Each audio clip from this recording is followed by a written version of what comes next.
Everyone, welcome to our digital library.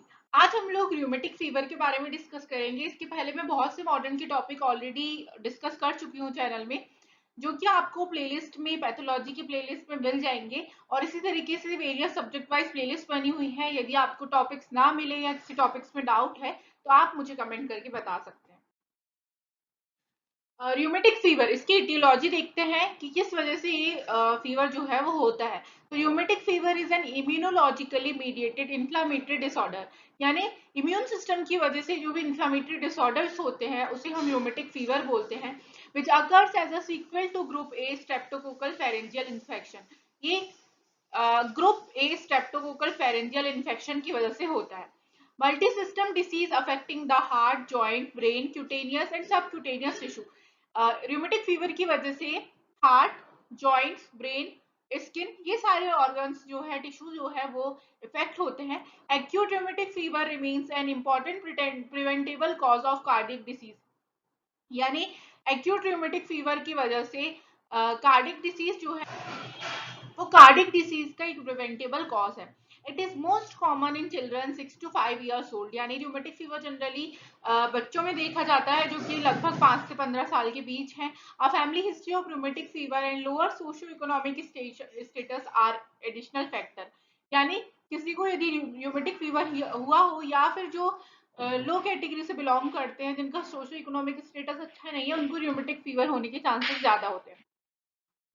अब हम देखते हैं कि र्यूमेटिक फीवर की पैथोजेनेसिस क्या होती है। तो group A beta haemolytic streptococcal infection की वजह से ऑटो इम्यूनिटी डेवलप होती है। देन वहां पर एंटीबॉडी का फॉर्मेशन होता है। एंटीबॉडी के फॉर्मेशन होने के बाद एंटीजन एंड एंटीबॉडी में रिएक्शन होती है और एंटीबॉडीज जो है वो बाइंड कर जाती है tissue, joint connective tissue and tissue of the heart. इसके बाद बॉडी टिश्यू डैमेज होते हैं। जो भी है टिश्यूज, वहां से हिस्टामिन, काइनिन, मैक्रोफेजेस और न्यूट्रोफिल जो है उनका रिलीज होता है और इन्फ्लामेटरी रिस्पॉन्स देखने को मिलता है। यानी यहाँ पर आपको जॉइंट्स में, हार्ट में, स्किन में और नर्वस सिस्टम में जो है वो उसका इफेक्ट यूजुअली देखने को मिलेगा। र्यूमेटिक फीवर पैथोजेनेसिस मैंने आपको बता चुकी हूँ कि जब जैसे ही एंटीजन बॉडी में एंटर करता है वहां पर ऑटो इम्यूनिटी डेवलप होती है, एंटीजन एंटीबॉडी रिएक्शन होती है। उसकी वजह से यहाँ पर जो है एंटीबॉडीज बॉडी के टिश्यू वगैरह, जितने भी ऑर्गन्स हैं, टिश्यू, जॉइंट, हार्ट, इन सब में जाके एक्यूमुलेट होते हैं। वहां पर डैमेज होने की वजह से हिस्टामिन, काइनिन, मैक्रोफेजेस का रिलीज होता है और इन्फ्लामेटरी रिस्पॉन्स देखने को मिलता है। So there is no direct invasion to the tissue by macroorganism, but it's an autoimmune disease that involves antigen-antibody reaction. It is due to an immunologic reaction that is a delayed sequel of group A beta hemolytic streptococcal infection of the pharynx. It must be pharyngeal infection, not skin infection. फिर group A streptococcal यानी GAS pharyngeal infection. Body produce antibodies against streptococci, यानी streptococcal infection जो भी infection होता है उसकी वजह से एंटीबॉडी जो है वो रिलीज होती है और एंटीबॉडी जो है cross react with human tissues because of antigenic similarity between streptococcal component and human connective tissue. यानी यहाँ पर ऑटो इम्यूनिटी कैसे डेवलप हुई?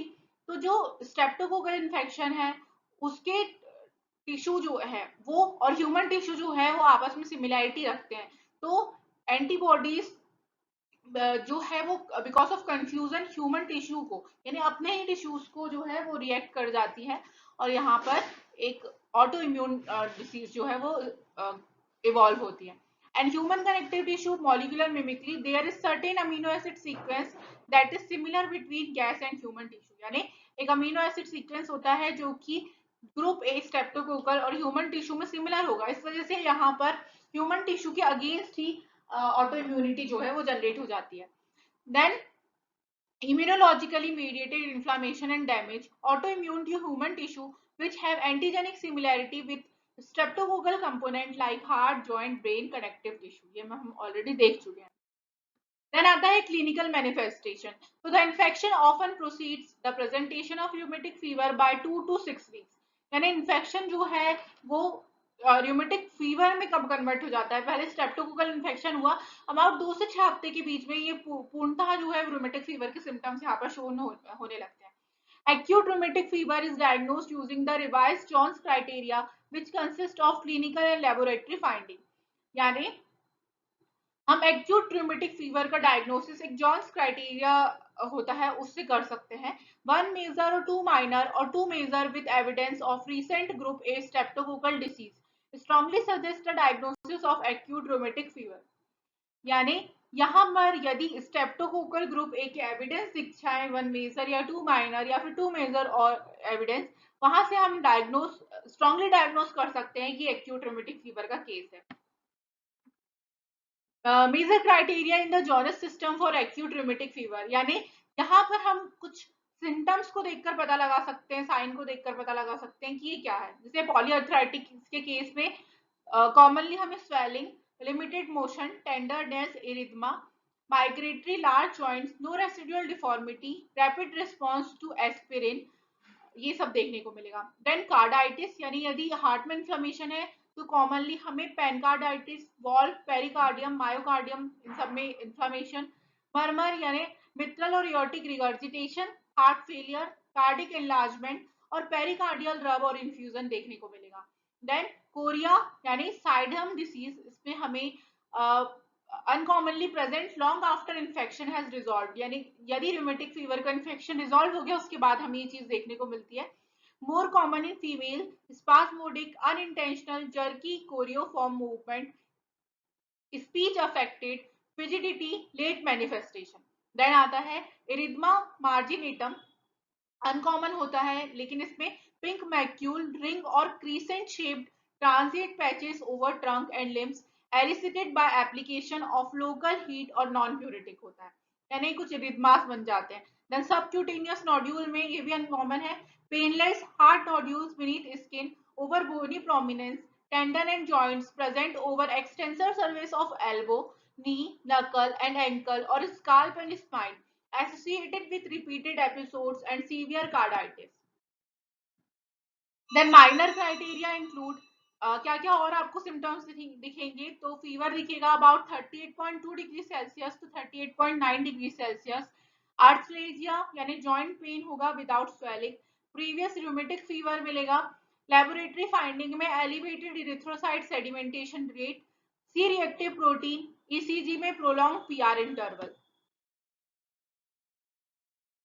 देन आता है evidence of recent group A streptococcal disease. इसमें आपको क्या दिखता है तो supporting evidence of incident group A streptococcal infection में स्कारलेट फीवर मिलेगा, positive throat culture in 25% of patient, rapid streptococcal antigen test और एलिवेटेड और राइजिंग स्ट्रेप्टोकोकल एंटीबॉडी टाइटर. यानी एएसओ टाइटर बहुत इंपॉर्टेंट है कि जब भी किसी भी प्रकार का इन्फेक्शन होता है ब्लड में तो सी रिएक्टिव प्रोटीन और एएसओ यानी एंटी स्टेप्टोलाइसिंग टाइटर, ये दोनों टेस्ट पॉजिटिव आते हैं. ये है रूमेटिक फीवर की डायग्नोसिस. इसमें आपको सबक्यूटेनियस नोड्यूल्स देखने को मिल रहे हैं. Nodules of rheumatoid arthritis are large.